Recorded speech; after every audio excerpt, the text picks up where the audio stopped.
সবাইকে স্বাগত জানাচ্ছি চ্যানেল 24 এর বিশেষ আয়োজন আন্তর্জাতিক স্বেচ্ছাশ্রম দিবস উপলক্ষে। এই আয়োজনে আপনারা জানেন যে 5 ডিসেম্বর প্রতি বছরই এই দিবসটি পালন করা হয়। তবে এর গুরুত্ব এবার বিশেষভাবে উঠে এসেছে কোভিডকালীন স্বেচ্ছাসেবকদের নানামুখী ভূমিকা এবং কর্মকাণ্ডের বিষয়ে। তবে বাংলাদেশে এই কর্মকাণ্ডকে আরও জোরদার করার জন্য কোন ধরনের নীতিমালা আছে কিংবা এই নীতিমালাগুলো কিভাবে কাজ করা উচিত সেটা নিয়ে দীর্ঘদিন ধরেই আলোচনা হচ্ছে। আজকের আলোচনায় আমরা সেই গুরুত্বটাকে আরও সামনে আনতে চাই। 5 জন আলোচকের কাছ থেকে এর গুরুত্ব এবং বিশ্লেষণ বা পরবর্তী করণীয় সম্পর্কে আজকে আমরা জানব। আমাদের সাথে যেই 5 জন আছেন আস্তে আস্তে তাদের সাথে আপনাদেরকে আমরা পরিচয় করিয়ে দিতে চাই। আছেন জনাব আখতারুজ্জামান খান কবির, তিনি মহাপরিচালক যুব উন্নয়ন অধিদপ্তর। আছেন Hasin Jahar, country director, water aid Bangladesh. আছেন Ayesha Akter Keya, president youth for change, এবং Mohammad Akter Uddin, country coordinator UNV Bangladesh. এবং আমাদের সাথে জুমে যুক্ত আছেন, আপনারা দেখতে পাচ্ছেন, মাননীয় মন্ত্রী মোহাম্মদ তাজুল ইসলাম এমপি। তিনি স্থানীয় সরকার, পল্লী উন্নয়ন ও সমবায় মন্ত্রণালয়ের দায়িত্বে আছেন। দর্শক, আজকের আলোচনার শুরুতে আমি বলেছি যে বাংলাদেশে এই স্বেচ্ছাসেবী কর্মকাণ্ডটা কিভাবে আরও জোরদার করা যায়, কিংবা বাংলাদেশের যে অর্থনৈতিক গতি প্রকৃতি বা অর্থনীতির যে উন্নয়নের ধারা, সেই ধারাকে অব্যাহত রাখতে তাদের ভূমিকা কী, এবং আমরা যে এসডিজিতে সই করেছি, এসডিজি বাস্তবায়নের বড় একটা অংশ আমরা, সেই অংশে আসলে এসডিজির সাথে কীভাবে সমন্বিতভাবে আমরা কাজ করতে পারি, সেই আলোচনাগুলো আজকের অতিথিরা আমাদের সাথে করবেন। শুরুতেই আমি মাননীয় মন্ত্রী আপনার কাছে যেতে চাই। আমি শুরুতে যেটা বললাম যে কোভিডকালে স্বেচ্ছাসেবীদের ভূমিকাটা জোরালোভাবে এসেছে, সেটা আপনার চোখে কিভাবে পড়েছে, এবং বর্তমানে যেই নীতিমালাটা রয়েছে স্বেচ্ছাসেবীদের কর্মকাণ্ড বাস্তবায়নে বা আরও জোরদার করার ক্ষেত্রে, এই নীতিমালাটা আসলে কতটুকু সময় উপযোগী বলে আপনার মনে হয়? আপনাকে ধন্যবাদ। ভলান্টিয়ারিজম আমাদের মধ্যে এটা বিদ্যমান আছে, এবং আমরা দেখি যখন নাকি মানুষ একজন বিপদে পড়ে আরেকজন স্বেচ্ছায় তাকে সাহায্য করতে আগেই আসে। তো কিন্তু এটাকে একটা প্রাতিষ্ঠানিক রূপ দিয়ে আমরা আরো বেশি সুবিধা আদায় করার যে প্রয়োজনীয়তা এবার কোভিডকালীন সময়ে আমরা তীব্রভাবে অনুধাবন করেছি, এবং এটা আমরা খুব পরিকল্পিতভাবে না করলেও কিন্তু স্ব উদ্যোগে কিন্তু এই কাজটি অনেক ব্যাপকভাবে হয়েছে। যেমন আমি লক্ষ্য করেছি, আমি খুব ইন্টেনসিভলি আমি কোভিডকালীন সময়ে আমার মন্ত্রণালয়ের প্রতিষ্ঠানগুলার ডেলিগেটেড রেসপন্সিবিলিটি গুলাকে ওয়াচ করেছি, এবং তাদের সাথে আমার এবার নিবিড় সম্পর্ক হচ্ছে। আর যারা নাকি বাইরে থেকে এসেছেন, তাদের মধ্যে সিমটম আছে, তাদেরকে কোয়ারেন্টাইন অথবা আইসোলেশনে থাকা, আর হাট বাজারের মধ্যে প্রচুর সমাবেশ যেন না হয়, এই কাজগুলা সহ কোভিডকালীন স্বাস্থ্যবিধি মেনে চলার জন্য সরকার এবং ওয়ার্ল্ড হেলথ অর্গানাইজেশনের যে সমস্ত ইনস্ট্রাকশন গুলা ছিল, সেগুলো তারা তাদের অবস্থান পালন করেছেন। এবং সে কারণে আপনার প্রশ্ন উত্তরের সাথে আমারও মতের মিলে যায় যে কোভিডকালীন সময়ে দেখা গেছে যে এটার প্রয়োজনীয়তা এবং এটার সক্রিয়তা আমরা লক্ষ্য করেছি। তো এই জন্য আমরাও মনে করি যে এটা আমাদের এমনভাবে একটা ব্যবস্থাপনার উপর প্রতিষ্ঠিত হওয়া দরকার। এইটা যে নীতি নির্ধারণী পর্যায়ে যেভাবে গুরুত্ব পাচ্ছে বা যে রূপরেখায় চলছে, সেটা যথেষ্ট কিনা, বা এখানে গুরুত্ব বাড়ানোর প্রয়োজনটা কোথায় কোথায় আছে? না, দেখুন, আমি বলি যে বঙ্গবন্ধু 1973 সনে আপনার সাইক্লোন প্রিপারেডনেস প্রোগ্রাম নামে আমাদের ডিজাস্টার মিনিস্ট্রির মাধ্যমে পরিকল্পনা করেছেন ভলান্টিয়ারিজম, এবং সেটা কাজও এখনো বিদ্যমান আছে। তো আমি ব্যক্তিগতভাবে ভলান্টিয়ারিজমের সাথে এই কোভিডকালীনের পূর্বে আমার একটা সম্পর্ক ছিল। তো এবং আমাদের এখানকার আপনাদের অনুষ্ঠানে সম্ভবত সংযুক্ত আছেন অথবা উপস্থিত আছেন আখতারুজ্জামান, আমাদের কান্ট্রি ডিরেক্টর, এবং হাসিন জাহান। ওনাদের সাথে আমি বেশ একটা দুটো প্রোগ্রামে কানেক্টেড হয়েছি। তো সেখান থেকে অ্যাকচুয়ালি ভলান্টিয়ারিজমের বাংলাদেশের অবস্থান, আমার অভিজ্ঞতা, ইতিমধ্যে অর্জিত অভিজ্ঞতা, এগুলো শেয়ার করতে গিয়ে আমরা অনুধাবন করেছি যে আমরা আসলে এই ভলান্টিয়ারিজমটাকে আরো এগিয়ে নিতে পারি এবং আরো অনেক সুফল আনতে পারি। আমাদের ইয়াং জেনারেশনকে আমরা যদি ইনভলভ করতে পারি, তাহলে তারা তাদের যে উদ্যম আছে, তাদের যে দুরন্তপনা, ইচ্ছা, মানুষের কল্যাণের জন্য যদি এটাকে আমরা কাজে লাগাইতে পারি, তাহলে এটা আমরা অনেক বড় বেনিফিট পেতে পারি। যে ইয়াং জেনারেশন যে আজকে অনেক অনেক জায়গায় অনেক সময় যে আমরা অ্যাপ্রিহেন্ড করি যে তারা ড্রাগ অথবা অনৈতিক কাজের সাথে সম্পৃক্ত হয়ে যাওয়ার একটা যে সুযোগ আছে, তো তাদেরকে যদি এই কাজে যদি আমরা লাগাই, এখানে তারা আমার অনেক ভালো কাজ জি, মাননীয় কাজে। মন্ত্রী, আপনি আমাদের সাথে থাকুন, পরবর্তীতে আবারও আপনার কাছে আসবো আমরা। আমি এই পর্যায়ে হাসিন জাহান আপনার কাছে আসতে চাই। মাননীয় মন্ত্রী বললেন যে যুব সমাজকে যদি আমরা আরও বেশি সম্পৃক্ত করতে পারি, সেটা আমাদের এই কার্যক্রমকে আরও বেশি জোরদার করবে। এই সম্পৃক্ত করার প্রক্রিয়াটা কি হওয়া উচিত, বা এইখানে আমরা যেহেতু নীতিমালা নিয়ে কথা বলছি, নীতিমালায় কোন জায়গায় বদল এনে এই সম্পৃক্ত কার্যক্রমটা জোরদার করা যেতে পারে? আচ্ছা, আমি যদি এখান থেকে শুরু করি, যে সারা বিশ্বে যদি আমি দেখি যে 10 থেকে 24 বছর বয়সী মানুষের সংখ্যা প্রায় 1.8 বিলিয়ন, এবং তার 90% লোক এই ডেভেলপিং কান্ট্রিজেই তারা বসবাস করে, এবং বাংলাদেশে এই সংখ্যাটা অ্যারাউন্ড 20%।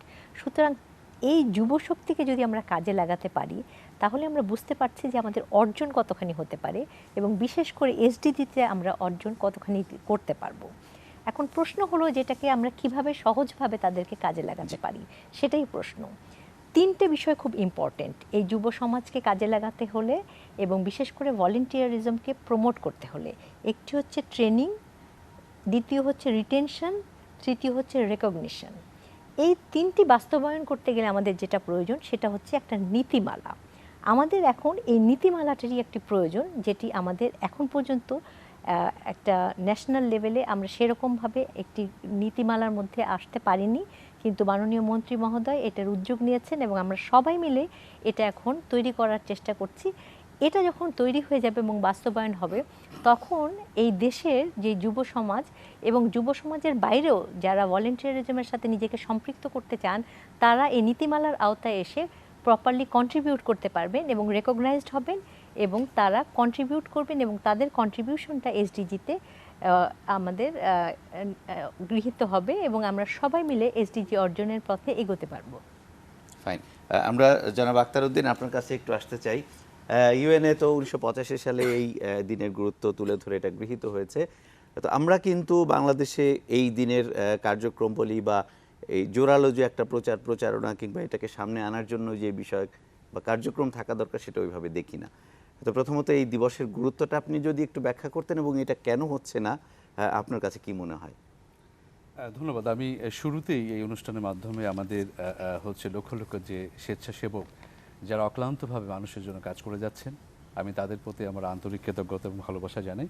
এবং আমি আরেকটু বলতে চাই, আজকে আমাদের সাথে যুক্ত আছেন আসলে আমাদের স্থানীয় সরকার, পল্লী উন্নয়ন এবং সমবায় মন্ত্রণালয়ের মাননীয় মন্ত্রী জনাব তাজুল ইসলাম এমপি মহোদয়কে আমি বিশেষভাবে ধন্যবাদ জানাই, কারণ স্থানীয় সরকার মন্ত্রণালয় আসলে কিন্তু বাংলাদেশে স্বেচ্ছাসেবাকে প্রাতিষ্ঠানিকরণের ক্ষেত্রে একটা বড় ভূমিকা পালন করছেন।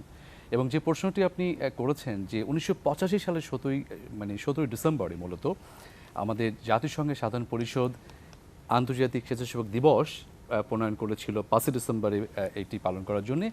কিন্তু আসলে এটি বাংলাদেশে আমরা এখনো পর্যন্ত ব্যাপকভাবে পালন না করার কিছু ব্যাপার যেটা রয়েছে, সেটি হচ্ছে যে স্বেচ্ছাসেবাকে আমরা আসলে মেইনস্ট্রিম করতে এখনো পারিনি, আমরা এটিকে সামনে এগিয়ে নিয়ে যেতে পারিনি। কারণ আমাদের দেশে কিন্তু স্বেচ্ছাসেবা ডিপলি রুটেড, ট্রেডিশনালি কিন্তু আপনি গ্রাম থেকে শুরু করে দেখেন জাতীয় পর্যায়ে স্বেচ্ছাসেবার প্র্যাকটিসটা রয়েছে, কিন্তু স্বেচ্ছাসেবাকে একটা মেইনস্ট্রিম করা, একটি পলিসি লেভেলে নিয়ে আসা এবং এটিকে বিভিন্ন সংস্থার মাধ্যম দিয়ে ইন্টিগ্রেট করার যে ব্যাপারটা, সেটি কিন্তু আমরা করতে পারিনি। যে কারণে আজকে এনজিওরা কিন্তু অনেক স্বেচ্ছাসেবা করছে, কিন্তু আমাদের কোনো পলিসি নেই, এবং এনজিওতেও কিন্তু পলিসি নেই, কর্পোরেট সেক্টরে আমাদের কোনো পলিসি নেই, এমনকি গভর্নমেন্টেও কিন্তু আমাদের কোনো ন্যাশনাল ভলান্টিয়ার পলিসি নেই। বা খুবই আশার কথা হচ্ছে, আমি যে কারণে মাননীয় মন্ত্রী মহোদয়কে প্রথমেই কৃতজ্ঞতা জানিয়েছি যে স্থানীয় সরকার মন্ত্রণালয় একটু উদ্যোগ নিয়েছে এবং অলরেডি এটা একটা প্রসেসে আছে। আমি মনে করি যে যদি আমরা এই ন্যাশনাল পলিসিটি ভলান্টিয়ার্সের উপর করতে পারি, তাহলে একটা ব্যাপক সাড়া পড়বে সারা বাংলাদেশে।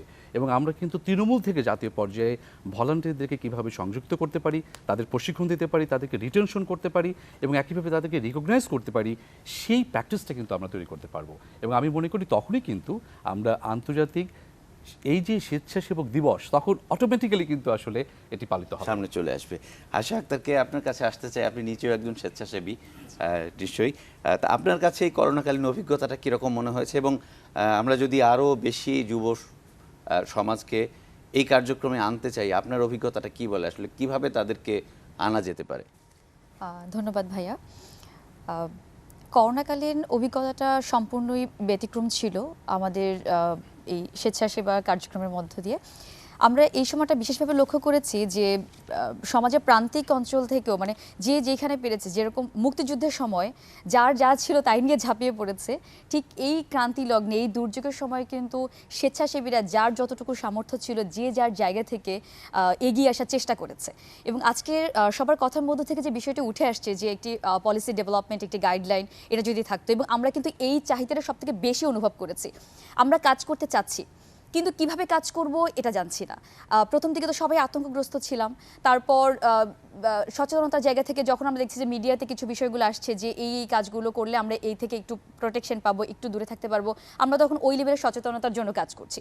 এরপরে কিছুদিন পরে দেখা গেল খাদ্য সংকট, তখন আমরা সবাই মিলে চেষ্টা করছি যে টাকা কালেক্ট করে, অর্থ কালেক্ট করে সকলের দোরগোড়ায় একটু যতটুকু সামর্থ্য যায় সেই অনুযায়ী খাদ্য সরবরাহ করার জন্য। এরপর আমরা দেখতে পাচ্ছি যে মেডিসিনের যে ব্যাপারগুলো, আমি এখানে বিশেষভাবে ধন্যবাদ দিব আমাদের ডক্টরদেরকে যারা ইয়াং ডক্টর ছিলেন, তারা ফেসবুকের মাধ্যমে, অনলাইনের মাধ্যমে, ফোন কলের মাধ্যমে তারা যে সাপোর্টটা দিয়েছে এবং জীবন বাজি রেখে তারা যেইভাবে একদম সামনের কাতারে এসে সেবাটা দিয়েছে, এটা আসলে অনেক বেশি ইন্সপায়ারিং ছিল, অনেক বেশি মোটিভেটিং ছিল।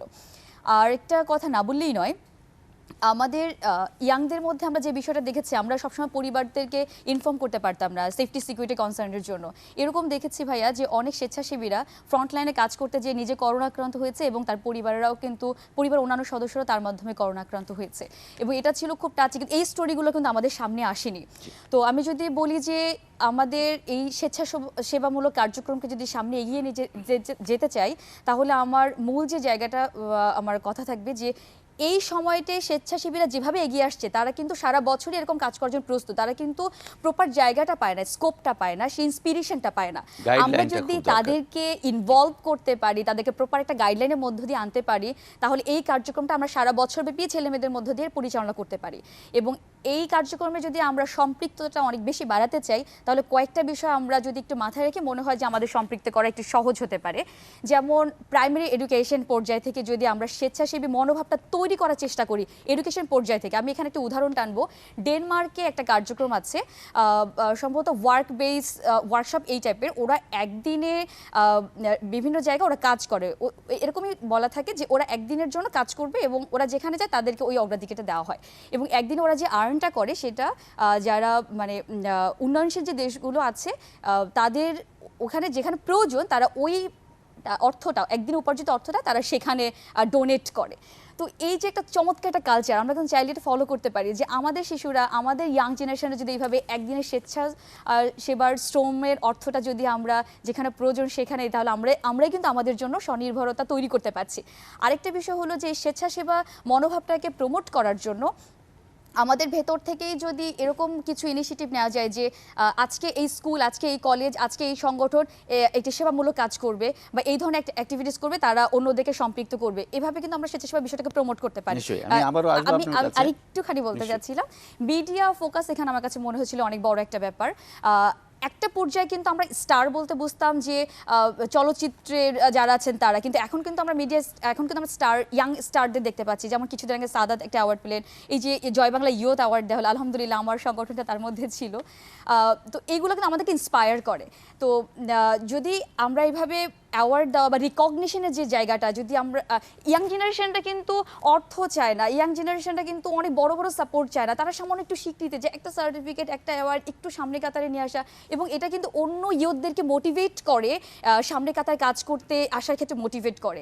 আরেকটা বিষয় যে আমরা ভলেন্টিয়ারদেরকে সারা জীবন শুধু ভলেন্টিয়ার হিসেবে কাজ করতে দেখে গিয়েছি, কিন্তু এদেরকে যদি আমরা কোনোভাবে পার্টনারশিপ থ্রুতে আনতে পারি, যে ইয়ুথ রিলেটেড যে আমরা কাজগুলো করি এগুলো যদি আমরা ইয়ুথ অর্গানাইজেশনের মাধ্যমে যদি করতে পারি, তাহলে তারাও এম্পাওয়ার্ড হয় এবং অন্যান্য যে ছেলেমেয়েরা আমরা কাজ করতে আগ্রহী কিন্তু প্রপার স্কোপ পাচ্ছি না, তারাও কিন্তু সামনে এগিয়ে আসার আরেকটা স্টেপ দেখতে পারি। জি। পাশাপাশি আরেকটা বিষয় না বললেই নয়, আমরা ইয়ুথদেরকে নিয়ে যে কার্যক্রমগুলো করি, এগুলো যখন আমরা কোনো সংগঠন বা কোনো প্রতিষ্ঠানের মাধ্যমে করি, সেখানে যে কস্টিংটা আসে, আমরা যদি ইকোনমিক্সের ভাষায় দেখি, সেখানে যে কস্টিংটা আসে, ইয়াং জেনারেশন বা ইয়ুথ ডেভেলপমেন্ট অর্গানাইজেশনগুলো কিন্তু তার থেকে অনেক বেশি কম কস্টিংয়ে ঠিক ওই মানের বা তার থেকেও ভালো প্রোগ্রাম ডেলিভার করার জন্য তারা কিন্তু মানসিকভাবে অনেক জি, বেশি effort আবারও দেয়। আসবো আপনার কাছে। আমি ধন্যবাদ ভাইয়া। জনাব আখতারুজ্জামান খান কবির আপনার কাছে আসতে চাই।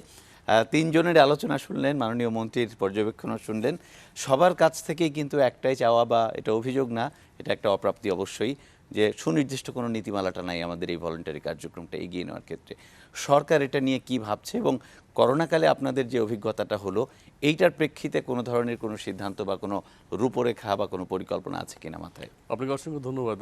আমরা একটু আগেই যেটি শুনলাম, মাননীয় মন্ত্রী মহোদয় যেটি বললেন, আসলে এটার মানে এটাকে পাইনিয়ারিং করছেন বা এটাকে নিয়ে সামনে এগিয়ে যাচ্ছেন স্থানীয় সরকার মন্ত্রণালয়, এবং মাননীয় মন্ত্রী এটি করছেন ওনার পার্সোনাল ইন্টারেস্ট এবং ওনার মিনিস্ট্রির ইনিশিয়েটিভ নিয়ে।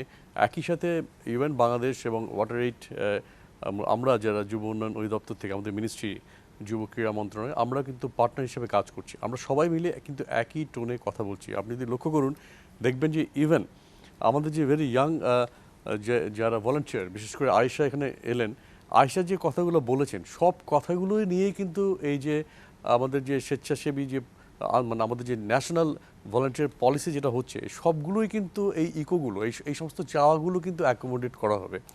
আমরা সবাই মিলে কিন্তু এই কাজটি করছি।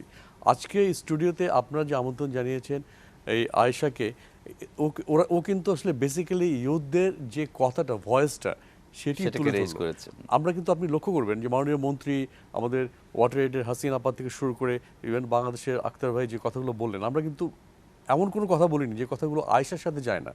আমরা খালি একটু একটু কথা বলেছিলাম, আয়েশা পুরোটাই কমপ্লিট করলো। এই পুরো বিষয়টাই, এই পুরোটাই কিন্তু একটা ক্যানভাসে আসবে। সেই ক্যানভাসটি হচ্ছে জাতীয় স্বেচ্ছাসেবক আমাদের পলিসি, যেটা নীতিমালা, এবং এর সাথে কিন্তু আরও কয়েকটা বিষয় থাকবে, যেমন যেটি আয়েশা বলেছে, আমাদের হাসিনা আপাও বলেছেন, আখতার ভাইও বলেছেন, সেটি হচ্ছে এই যে রিকগনিশন কি শুধু একটি সার্টিফিকেট? আমরা মনে করি শুধু তা নয়। রিকগনিশন হচ্ছে যে স্বেচ্ছাসেবকরা যে কাজটি করলো, এটি কোথাও না কোথাও ভ্যালু অ্যাড করবে। যদি তারা কোনো বিজনেস করতে যায়, লোনের ক্ষেত্রে, যদি চাকরি করতে যায় একটা, যদি কোনো হায়ার স্টাডিতে যায়, সেই যে তাদের ক্রেডিট ট্রান্সফারের মধ্যে একটি ভ্যালু অ্যাড করবে। আমরা কিন্তু পলিসিটা এই জন্যই করার চিন্তাভাবনা করছি। আপনি লক্ষ্য করছেন নিশ্চয়ই যে বিভিন্ন দেশে, বিশেষ করে উন্নত দেশে যে সমস্ত বিশ্ববিদ্যালয়ে আমাদের ছেলেমেয়েরা পড়তে যায়, তারা কিন্তু চায় যে যতই ভালো রেজাল্ট বা গ্রেড থাক না কেন, সে আসলে কত ঘন্টা বা কতটুকু ভলান্টিয়ার কাজ করেছে, সেই একটা মানে প্রমাণ চায়। আমি অনেক দেখেছি আমাদের কাছের লোকজনকে, খুব ভালো স্টুডেন্ট, তখন তারা শেষ দিকে আমাদেরকে বলে দিলে আমাদেরকে কোনো একটা ভলান্টিয়ার অর্গানাইজেশনের সাথে যুক্ত করে দিই। যেমন বাংলাদেশ স্কাউটস রয়েছে, গার্লস গাইড অ্যাসোসিয়েশন রয়েছে, রেড ক্রিসেন্ট রয়েছে। একটি সার্টেন সময় কাজ করলে কিন্তু একটা সার্টিফিকেট পায়। আমি একটা ছোট্ট কথা বলে শেষ করছি। আমাদের যুব উন্নয়ন অধিদপ্তরে 18,000-এর বেশি যুব সংগঠন রয়েছে যারা রেজিস্টার্ড অ্যান্ড এনলিস্টেড। এই সংগঠনগুলো কিন্তু বিজনেসের পাশাপাশি সোশ্যাল অনেক কাজ করে, সোশ্যাল যে সমস্ত ইস্যুস রয়েছে, এবং স্বেচ্ছাসেবক, এই কথাটার মধ্যে কিন্তু অর্থ রয়েছে স্বেচ্ছাসেবা। এই সেবাটি কিন্তু কেউ জোর করে পয়সা দিয়ে অন্য কোনোভাবে মোটিভেট করে করছে না, নিজের থেকে স্বতঃস্ফূর্তভাবে এই সেবাটি আমরা দিচ্ছি। যারা এই সেবক, বিশেষ করে যারা আমাদেরকে আজকে তরুণ সমাজ, তাদের মধ্যে কিন্তু যে এই চেতনা, এবং যেটা আমরা বারবার বলি যে তারুণ্যই এই বাংলাদেশকে 2041-এ বাংলাদেশে নিয়ে যাবে, এবং সেই তরুণদেরকে ধরে রাখা, সিস্টেমেটিক্যালি তাদেরকে ট্রেন আপ করা, যদি আমরা সবাই বলেছি, একই সাথে তাদেরকে স্বীকৃতি দেওয়া, এই সবগুলো কাজ কিন্তু আমরা এই ন্যাশনাল পলিসিতে রাখার জন্য আমরা এই কাজটি করছি। এবং সকল স্টেক হোল্ডার, আপনি দেখবেন যারা বড় বড় কাজ করছে, যুব উন্নয়ন অধিদপ্তর, ওয়াটার এইড, ইউএনভি বাংলাদেশ, এবং ইভেন যারা ভেরি ইয়াং যারা কাজ করছে, রেড ক্রিসেন্ট থেকে শুরু করে সবাই, মাননীয় মন্ত্রী মহোদয় বলেছেন, তার মন্ত্রণালয় এবং বিশাল যে নেটওয়ার্ক বাংলাদেশে স্থানীয় সরকারের বিভিন্ন যে ইউনিটগুলো, এজেন্সি কাজ করছে, সবাই মিলে কিন্তু আমরা একটা প্ল্যাটফর্মে আসছি, এবং আমরা সবাই কিন্তু কনসিয়াসলি আসছি, এবং সবাই মিলেই কাজটি করছি। এই ওনারশিপটা রয়েছে, এইটাই হচ্ছে এটার বিউটি।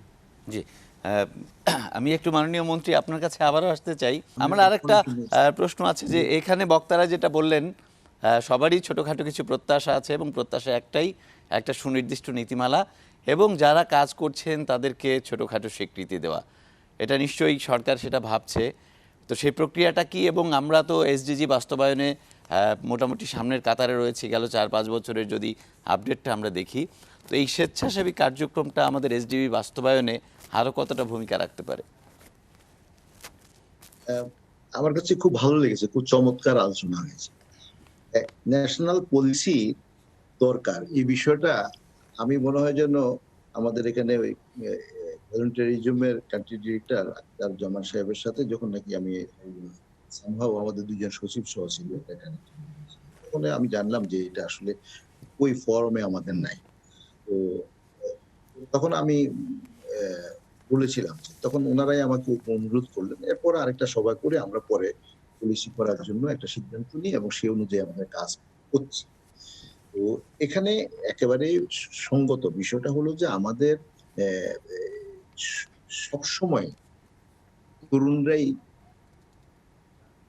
উন্নয়ন, পরিবর্তন, সমৃদ্ধির লক্ষ্যমাত্রায় পৌঁছার জন্য মুখ্য ভূমিকা পালন করবে এবং করে। তবে সেখানে তরুণদেরকে সঠিকভাবে পরিচালনার জন্য একটা নীতিমালার দরকার, শুধু এই ক্ষেত্রে না, সব জায়গায়। তাদেরকে আপনি যত বেশি কাজে লাগাইতে পারবেন একটা সুশৃঙ্খল ব্যবস্থাপনার মধ্যে, এবং তাদের যে যোগ্যতা, মেধা, বুদ্ধি, এনার্জি, এটা যখন নাকি আপনি একটি গঠনমূলক কাজে লাগাইতে পারবেন, তখন সেখান থেকে সফলতা আসবে। এসডিজি আমরা এখন আমরা ডেমোগ্রাফিক ডিভিডেন্ডের কথা বলি। Demographic dividend is exactly have been identified in such a way. So where the demographic dividend is how much you can able to extract, ওখানে আপনি তত বেশি অর্জন। এই ডেমোগ্রাফিক ডিভিডেন্ডটাকে এক্সট্রাক্ট করার জন্য অনেক আয়োজন দরকার, আপনাকে প্লট তৈরি করতে হবে। ভলান্টারিজম ইজ ওয়ান অফ দ্যাম। যেমন আমি যদি এখন ডেমোগ্রাফিক ডিভিডেন্ডটাকে হার্নেস করতে হয়, তাহলে তাদেরকে ফ্যাসিলিটেট করতে হবে। ধরেন আমি তার কর্মসংস্থানের ব্যবস্থা করতে হবে, তাদের শিক্ষার ব্যবস্থা করতে হবে, যোগাযোগ ব্যবস্থা করতে হবে, তারপরে দিয়ে ইন্ডাস্ট্রিয়ালাইজেশন করতে হবে, এগ্রিকালচারাল মডার্নাইজেশন করতে হবে, তারপরে দিয়ে আমাদের ইথিক্যাল বিহেভিয়ার গুলাকে নতুন করে আমরা নিজেদের মধ্যে কালচার করার জন্য, চর্চা করার জন্য আমরা ব্যবস্থাপনা করতে হবে। অর্থাৎ সবগুলো কাজে করানো যায়। তো সেটার জন্য আমাদের আমি মাত্রায় আশাবাদী না হলেও আমি কিন্তু আশাবাদী যে আমরা ভালো ইনশাআল্লাহ। আমি আবারও আসার চেষ্টা করব আপনার কাছে। আমি আবারও একটু এখানকার যারা আলোচক আছেন তাদের কাছে যেতে চাই। হাসিনা আপা, সরকারের তো একটা প্রত্যক্ষ সহযোগিতা সবসময় থাকে, কিন্তু কিছু লিমিটেশনসও আছে। সরকারের লোকবল কম বা অনেক বিষয় তাদেরকে মাথায় রাখতে চাই। আমরা যদি এখানে এনজিওদের ভূমিকার কথা জানি, আমরা জানি অর্থনৈতিক সামাজিক উন্নয়নে গেল 50 বছর ধরে এনজিও অনেক কাজ করেছে। তো এখানে আসলে তাদের ভূমিকাটা কিভাবে দেখেন আপনি? চমৎকার একটা প্রশ্ন করেছেন। আসলে আয়েশার সাথে মিল রেখে আমি যেটা বলতে চাচ্ছিলাম যে কোভিডে আমরা অনেক ধরনের রেসপন্সের কাজ দেখেছি, যেটা ফেসবুকে এসছে, মিডিয়াতে এসছে, যেটা খাদ্য বিতরণ বা ওষুধ বিতরণ নিয়ে। কিন্তু অনেক গ্রামাঞ্চলে অনেক কাজ হয়েছে যেখানে এনজিওরা সম্পৃক্ত ছিল, যে জিনিসটা হয়তো মিডিয়াতে এভাবে আসে নাই, কিন্তু আজকে বলার লোভটা সংবরণ করতে পারছি না। একটা উদাহরণ দেই, যে আমরা সবাই হাত ধোয়ার কথা প্রমোট করেছি, যে সাবান দিয়ে হাত ধোয়া হচ্ছে অন্যতম প্রতিরোধ কোভিডের এগেনস্টে। কিন্তু এবং সমস্ত অ্যাডভার্টাইজমেন্টে দেখি যে কল খুললেই পানি পড়ে, কিন্তু বাংলাদেশে 15% মানুষের কাছে রানিং ওয়াটারের অ্যাক্সেস আছে, অর্থাৎ কল খুললে পানি আসবে। 85% লোক যাদের কাছে রানিং ওয়াটার নাই, অর্থাৎ গ্রামে বসবাস করে অথবা হার্ড টু রিচ এরিয়ায়, তারা কিভাবে হাত ধুবে? সেখানে লো কস্ট ডিভাইসে আছে হ্যান্ড ওয়াশিং ডিভাইস, যেখানে আপনার কল খুলে কলের মতোই কল খুলে পানি, ওয়াটার ট্যাঙ্ক থাকে ছোট, সেটা লোকালি অ্যাভেলেবল ম্যাটেরিয়াল দিয়ে বানানো। সো এইরকম low cost device, hand washing device, এটা কিভাবে বানানো যায়, এরকম প্রচুর ভলেন্টিয়ার আছেন যারা আমাদের সাথে কাজ করেছেন এবং গ্রামে গঞ্জে এই ধরনের লো কস্ট ডিভাইসটাকে প্রমোট করেছেন, বানাতে শিখিয়েছেন, বানাতে উদ্বুদ্ধ করেছেন এবং হাত ধোয়াতে উদ্বুদ্ধ করেছেন একেবারে গ্রাম পর্যায়ে। সো এই যে কন্ট্রিবিউশন, এটা গ্রাম পর্যায়ে, এটা ইউনিয়ন পরিষদ লেভেলে, এটা হেলথ কমপ্লেক্স লেভেলে, সেই জিনিসগুলো হয়তো এত বড় আকারে আসেনি, কিন্তু তাদের গুরুত্ব কোনো অংশে কম না। এবং এনজিওদের কন্ট্রিবিউশন ওইখানেই একেবারে সাধারণ মানুষের কাছে, একেবারে প্রান্তিক জনগোষ্ঠীর কাছে গিয়ে এই কাজগুলি তারা করেছেন এবং জনসচেতনতা বৃদ্ধিতে তারা সহায়তা করেছেন। এবং আমি ব্যক্তিগতভাবে তাদের কাছে ঋণী এবং কৃতজ্ঞ, এবং এই অনুষ্ঠানের মাধ্যমে এই কৃতজ্ঞতাটা প্রকাশ করতে চাই। আমি বলছি যে এনজিওগুলো আসলে যুব সমাজকে সম্পৃক্ত করতে এই কাজগুলো তো অবশ্যই করেছে। এই কাজগুলি এখন নতুন করে আমরা যদি এই বছরের প্রতিপাদ্যটা দেখি, নিশ্চয়ই নতুন একটা সিচুয়েশন, নতুন একটা প্রত্যাশাও থাকবে, নতুন কর্ম পরিকল্পনাও থাকবে আপনাদের, সেটা কিরকম হতে পারে? নতুন কর্ম পরিকল্পনাটা এই সুযোগেই বলি, যেহেতু আমরা সবাই একসাথে একই প্ল্যাটফর্মে কাজ করছি। আমরা চিন্তা করছি যে এই এনজিওরা কিন্তু, অনেক এনজিওদেরই কিন্তু বিভিন্ন বিভিন্ন প্ল্যাটফর্ম আছে। যেমন আমরা একটা প্ল্যাটফর্ম নিয়ে কাজ করি, SDG 6 প্ল্যাটফর্ম বলি, যেখানে আমরা যুব সম্প্রদায়কে একসাথে এনেছি, আনার চেষ্টা করছি যারা ক্লাইমেট চেঞ্জ এবং ওয়াটার স্যানিটেশন হাইজিন নিয়ে কাজ করে। এরকম কিন্তু নানান এনজিও কাজ করছে, অ্যাকশন এইডের আছে, এরকম অক্সফামের আছেন। তো আমরা এরকম ভিন্ন ভিন্নভাবে, এবং সরকারের আছে, গার্লস গাইড আছে, সবার কিছু এরকম একটা উইংয়ের মতো থাকে যারা যুব সম্প্রদায়কে নিয়ে কাজ করে। আমরা দেখেছি যে সবাইকে একসাথে এক প্ল্যাটফর্মে এবং ডিজিটাল প্ল্যাটফর্মে আনা যায় কি করে, সেই চিন্তাটা আমরা করছি। এবং এটার জন্য আমরা সবাই মিলে চিন্তা করছি যে একটা অ্যাপ্লিকেশন করব আমরা, ডিজিটাল অ্যাপ্লিকেশন, যার মধ্যে সবাইকে আর সম্পৃক্ত করতে পারি, যাতে আয়শাও সেখানে সম্পৃক্ত হতে পারে, সেখানে অ্যাকশন এইডের ভলেন্টিয়াররাও সম্পৃক্ত হতে পারে, অন্যান্য এনজিওদের ভলেন্টিয়াররাও সম্পৃক্ত হতে পারেন, এবং সবারই একটা ডেটাবেজের মতো থাকবে, এবং সবারই কার্যক্রমগুলো একটা ন্যাশনাল লেভেলে অ্যাকিউমুলেশন করতে পারি। সো আমরা এনজিওরা এই ধরনের প্ল্যাটফর্মে নিয়ে কাজ করছি, প্লাস সবাইকে এক প্ল্যাটফর্মে আনার জন্য একটা ডিজিটাল প্ল্যাটফর্ম তৈরি নিয়ে এই মুহূর্তে কাজ করছি। খুবই ভালো খবর। জনাব আখতার উদ্দিন, এবারের প্রতিপাদ্যটা তো বা পরিস্থিতিটা একেবারেই আলাদা। স্বাভাবিকভাবে আপনাদের কিছু নতুন পরিকল্পনা, নতুন কার্যক্রম বা সামনের দিনগুলোতে আরও কিছু রূপরেখা হয়তো থাকবে। আপনি অনেক কথা বলেছেন, আপনাদের দিক থেকে পরিকল্পনার গল্পটা শুনতে চাই। আবারও ধন্যবাদ জানাচ্ছি যে আসলে এবারে মূলত আন্তর্জাতিক স্বেচ্ছাসেবক দিবসের প্রতিপাদ্যটা করা হয়েছে খুব ইন্টারেস্টিং, যে together we can through volunteering, মানে অর্থাৎ স্বেচ্ছাসেবার মাধ্যমে আমরা আসলে একসাথে করতে পারি। এই যে পজিটিভ স্পিরিট, এটি আসলে আমাদের মেইন হচ্ছে প্রতিপাদ্য করা হয়েছে। বিকজ কোভিড-19 কিন্তু আসলে আমাদেরকে অনেক কিছু শিখিয়েছে। যে আমরা দেখেছি যে মানুষের এই কোভিড-19 যেরকম আর্থিকভাবে, সামাজিকভাবে, সাংস্কৃতিকভাবে মানুষ কিন্তু অনেক সাফার করেছে, এবং এই প্রত্যেকটা ক্ষেত্রে সারা বিশ্বে, শুধু বাংলাদেশে নয়। এই যে আমি স্বেচ্ছাসেবকদের ভূমিকার কথা যদি বলি, আপনারা দেখবেন যখন কোভিড-19 সিচুয়েশন শুরু হয় বাংলাদেশে, সবার আগে কারা বেরিয়ে এসছে? এটা কিন্তু স্বেচ্ছাসেবকরা কিন্তু বেরিয়ে এসছেন। তারা কিন্তু ফুড ডিস্ট্রিবিউশন থেকে শুরু করে, তারা হসপিটাল নেওয়া থেকে শুরু করে, তারা সচেতনতা তৈরি করার ক্ষেত্রে একটা ব্যাপক ভূমিকা পালন করেছে। তো এই যে স্পিরিটটা, that's we are saying that together we can. এবং আমি মনে করি যে আমরা যদি একসাথে একটু পজিটিভভাবে চিন্তা করি, তাহলে কিন্তু বাংলাদেশে স্বেচ্ছাসেবার একটি ইন্টারন্যাশনাল মডেল কিন্তু আমরা তৈরি করতে পারি। কারণ আমাদের সবচেয়ে বড় স্বেচ্ছাসেবক কারা? আমাদের মহান মুক্তিযোদ্ধারা। আপনি চিন্তা করুন যে ৭১-এ তারা তাদের সব কিছু ছেড়ে, প্রিয়জন, তাদের বাড়ি, সব কিছু একটা স্বাধীনতার জন্য কিন্তু তারা চলে এসছে। এর থেকে বড় স্বেচ্ছাসেবা কিন্তু আর কিছু হতে পারে না। That's a great example actually of the volunteerism. তো আমরা সেই দেশের সন্তান, এবং আমি মনে করি যে আমরা যদি একসাথে কাজ করি, তাহলে স্বেচ্ছাসেবাকে নিয়েই কিন্তু বাংলাদেশকে আমরা অনেক দূরে এগিয়ে নিয়ে যেতে পারি। বাংলাদেশ সরকারের যে পার্সপেক্টিভ প্ল্যান আছে 2021, 2041 এবং ডেল্টা যে প্ল্যান আছে, প্রত্যেকটা জায়গায় আমি আহ্বান জানাবো অনুষ্ঠানের মাধ্যম দিয়ে যে কীভাবে ভলান্টিয়ারিজমটাকে ইন্টিগ্রেট করা যায়। বিকজ মাননীয় মন্ত্রী মহোদয় একটা চমৎকার কথা বলেছেন, ডেমোক্রেটিক ডিভিডেন্ড। আমি মনে করি বাংলাদেশ পৃথিবীতে ইউনিকলি পজিশন একটি কান্ট্রি, যেখানে ডিভিডেন্ড পাওয়ার কিন্তু আমাদের সুযোগ রয়েছে। কিন্তু তরুণরা কিন্তু কাজ করতে চায়, তারা কিন্তু স্বেচ্ছাসেবা করতে চায়, বাট তাদের কিন্তু একটা প্ল্যাটফর্ম দরকার, তাদেরকে আমাদের সুযোগ করে দিতে হবে। আমি ব্যক্তিগতভাবে আমাদের তরুণদের প্রতি অত্যন্ত পজিটিভ। আমি পৃথিবীর বিভিন্ন দেশে কাজ করার আমার সুযোগ হয়েছে। আমি বাংলাদেশের তরুণদের মনে করি তারা অনেক বেশি ট্যালেন্টেড, অনেক ডেডিকেটেড, কিন্তু আমাদের যেটা করতে হবে, তাদেরকে প্ল্যাটফর্মটা দিতে হবে, সুযোগটা দিতে হবে।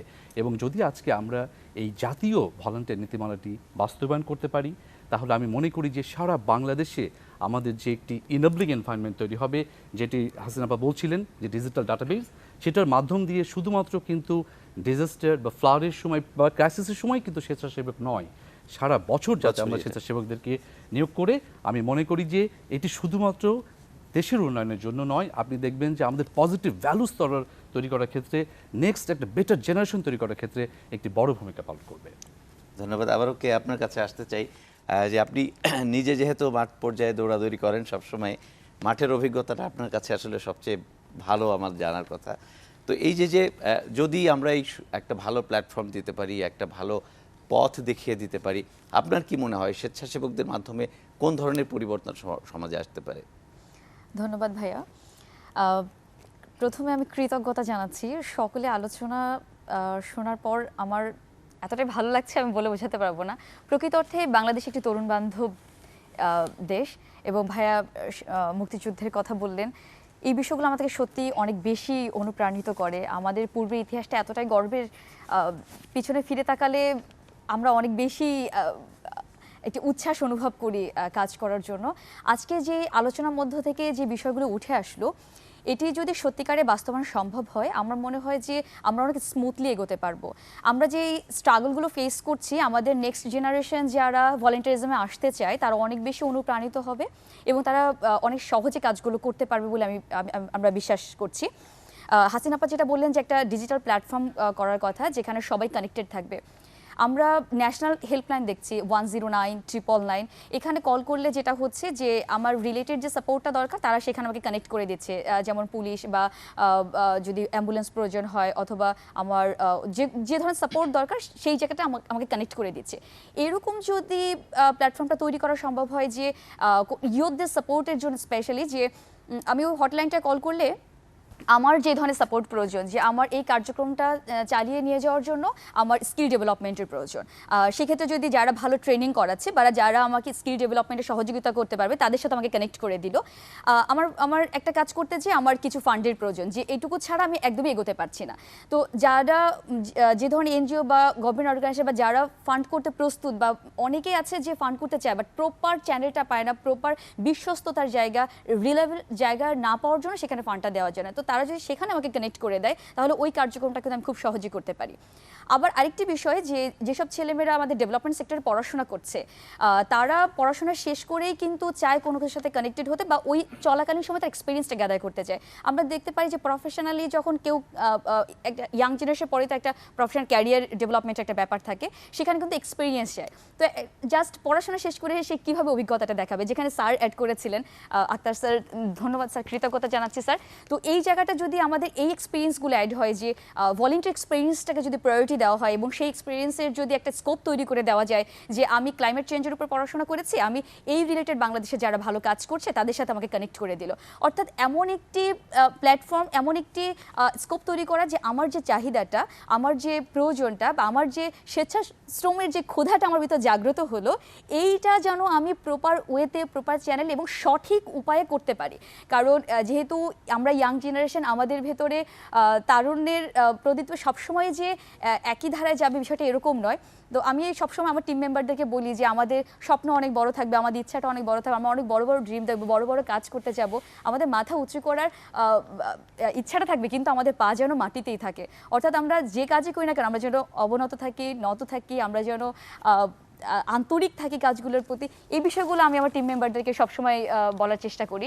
তো এই জায়গায় বলবো যে প্রপার গাইডলাইন যেই জায়গাগুলো বলা হচ্ছে সেখানে যদি আমার সাইকোলজিক্যাল যে বিষয়গুলো, মেন্টালি যে বিষয়গুলো এবং কাজের প্রতি যে পজিটিভিটি যে বিষয়গুলো, এই সব কিছু বিষয় আমার কাছে মনে হয় যে খুব অটো কানেক্টিং একটা বিষয়। এবং সত্যিকারই যদি এই পলিসিটায় ন্যাশনাল গাইডলাইনটা এবং এই ডেভেলপমেন্টটা আমাদের হয়, আমার মনে হয় যে সব থেকে বেশি উপকৃত হব আমরা ইয়াং জেনারেশন, বাংলাদেশের ইয়ুথরা।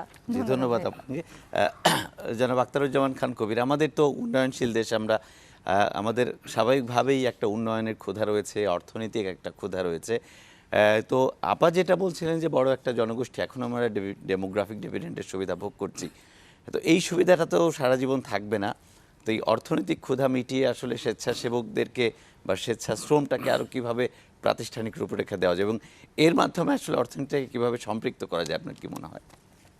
যেটা আসলে সবার কথাই শুনলাম, আয়েশা যেটা বলল শেষের দিকে, আপনি কিন্তু লক্ষ্য করেছেন যে স্বেচ্ছাশ্রম ঠিক রয়েছে, কিন্তু এর পরে যেটি হচ্ছে প্রাপ্তি, প্রাপ্তির মধ্যে অন্যতম একটি কিন্তু রয়েছে স্বেচ্ছাশ্রমের ইটস এ জাস্ট ভেহিকেল, এর মাধ্যমে কিন্তু ফিনান্সিয়াল বা অর্থনৈতিক কর্মকাণ্ডে সে সম্পৃক্ত হচ্ছে। জি।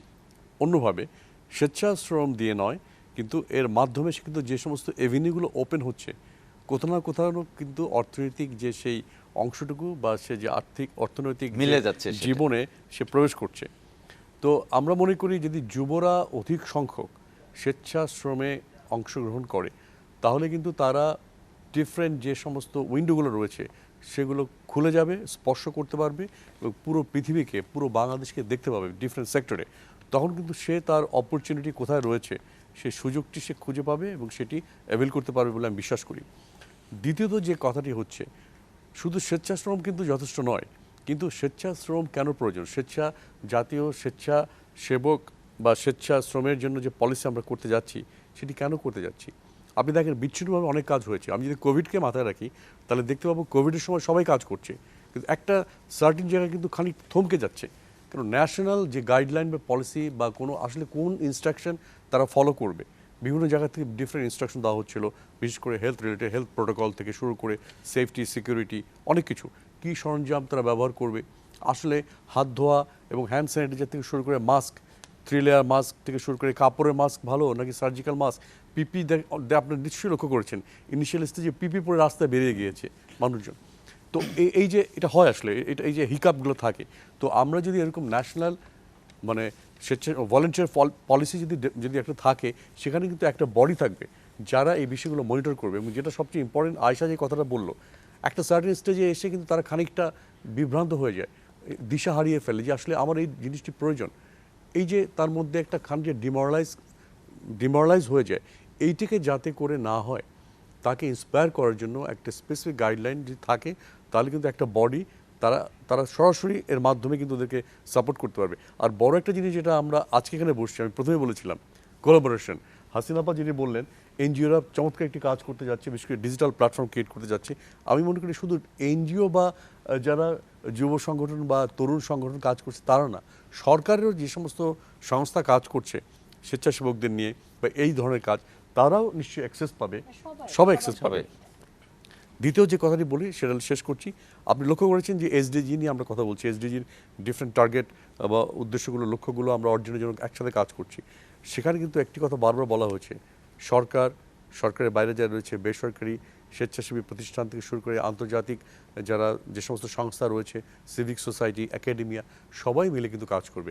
সবাই মিলে যদি কাজ না করে শুধু সরকারের পক্ষে কিন্তু এসডিজি, সেটা আমি বলেছি যে আসলে সরকারের একা পক্ষে ইভেন এটা মিডিয়া, সম্ভব না। যেটা আয়শা বলেছে, আমি বলি মিডিয়া কিন্তু ভেরি ভাইটাল রোল প্লে করে। আজকে আপনারা যে অনুষ্ঠানটি করছেন, এটি আমরা যারা দেখছি, আমাদের দর্শক যারা দেখছেন বা শ্রোতারা শুনছেন, এবং এই মিডিয়া যত বেশি এরকম অনুষ্ঠানগুলো প্রচার করবে, পজিটিভলি বলবে, ততই কিন্তু আমাদের যে এই, আমি মনে করি যে প্রাপ্য, সেটি অর্জন আমাদেরকে সম্ভব। শেষ করতে হবে। আমরা মাননীয় মন্ত্রীর কাছে আরেকবার একটু যেতে চাই। মাননীয় মন্ত্রী, আপনি নিশ্চয়ই আমাদের এখানকার যারা আলোচক সবার কথাই শুনেছেন, নানা বিষয় আলোচিত হয়েছে, অনেক প্রত্যাশার কথা শুনেছি, আপনিও অনেক পরিকল্পনার কথা শুনেছেন। শেষ দিকে জানতে চাইবো যে আসলে কবে নাগাদ বাংলাদেশে একটা সুনির্দিষ্ট যুব নীতিমালা বা ভলেন্টিয়ার পলিসি তৈরি করে এই কার্যক্রমটাকে আরো বেশি জোরদার বা এগিয়ে নেওয়া সম্ভব?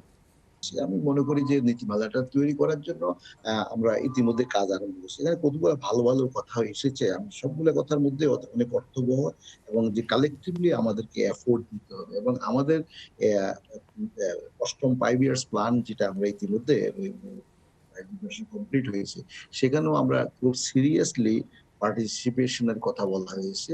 আমাদেরকে যদি এসডিজি এবং আমাদের ন্যাশনাল গোল গুলা যেগুলো আছে 2040, ওগুলাকে অ্যাচিভ করতে হলে তাইলে আমাদেরকে সবাইকে মিলে একসাথে কাজ করার জন্য একটা বিষয় আমি এখানে একটু পয়েন্ট আউট করতে চাই যে খুবই ভালো কথা হয়েছে যে রিকগনিশন মিনস হলো যে তার জন্য পরবর্তী ফিউচার লাইফে যদি কিছু মাইলেজ হয়, তার জন্য কিছু সুবিধা হয়, যে তিনি ভলান্টিয়ারিজম করেছেন। তো আমরা মনে করি যে আমরা নীতিমালাতে এই কথাগুলো নিয়ে আসার জন্য চেষ্টা করবো। নীতিমালাতে আমরা একটা তৈরি করবো, এরপরে যে আমাদের আজকে যেখানে অতিথিদের আপনাদের সাথে সম্পৃক্ত হয়েছেন, আমি আমার মন্ত্রণালয়কে বলবো যে ওনাদের সাথেও আবার যেন দুই একটা বসে ওনারা যেন এটাকে পেটিং করে নেন, এবং ওনাদের যে সমস্ত ইনপুট প্রয়োজন হয় সেই সমস্ত ইনপুট গুলো যেন আমরা নিতে পারি। তো আমি মনে করি যে বাংলাদেশে তো বঙ্গবন্ধু 1973 সনে ভলেন্টিয়ারিজমের কাজ আরম্ভ করেছে। তো দুর্ভাগ্যজনকভাবে বঙ্গবন্ধু ছিলেন না। আর আমাদের এই কাজটি আমরা এখন যে জায়গায় আছি, বঙ্গবন্ধু যেখানে তৈরি করে দিয়েছেন সেখানে আমরা হয়তো প্রাতিষ্ঠানিকভাবে বললে ওই জায়গায় আছি। তো এরপরে আমাদের আসলে আজকের এই কাজটি করা দরকার। জি, আপনাকে আমি অশেষ মনে করি ধন্যবাদ। আপনাদের আজকের অশেষ আলোচনার ধন্যবাদ মাধ্যমে আমাদের সাথে এত চমৎকার একটা আলোচনায় যুক্ত হবার জন্য। আপনাদেরকেও ধন্যবাদ দিতে হচ্ছে। আসলে এত ইন্টারেস্টিং একটা বিষয় আরও অনেক লম্বা সময় নিয়ে আমরা আলোচনা করলে আরও অনেক বিষয় সামনে আসতে পারতো। তবে আশা করছি পরবর্তী দিন বা পরবর্তী কোনো অনুষ্ঠানে আমরা এই সুযোগটা পাবো। দর্শক, এরই সাথে আজকের মতো শেষ করছি চ্যানেল 24-এর এই বিশেষ আয়োজন। ভালো থাকবেন সবাই।